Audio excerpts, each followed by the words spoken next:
ঢুকেছে 37 টন মতো ইলিশ ঢুকেছে। মোট কত গাড়ি? মোট 8 গাড়ি ঢুকেছে। আজকে কারা এসেছে?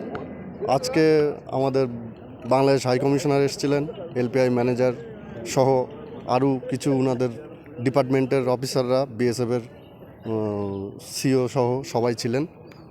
গতকাল রাত থেকেই তো হ্যাঁ, গতকাল রাত থেকে আসা শুরু করেছে। হ্যাঁ, প্রাথমিকভাবে তো 3 গাড়ি এসেছে। প্রাথমিকভাবে ওই 3 গাড়ি এসছে, তারপরে কটা গাড়ি ঢুকেছে? তারপরে 5 গাড়ি।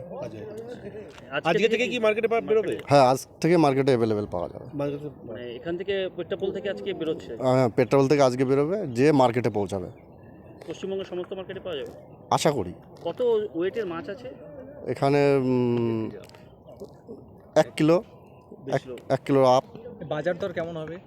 এর বাজার দর এখন সঠিক বলা যাবে না, কারণ মার্কেটে না গেলে আমরা সঠিকভাবে বলতে পারবো না। বাজারের চাহিদা কেমন রয়েছে? আমার নাম গণেশ বিশ্বাস, আপনি কি আমি সিএস, কাস্টম ক্লিয়ারিং এজেন্ট।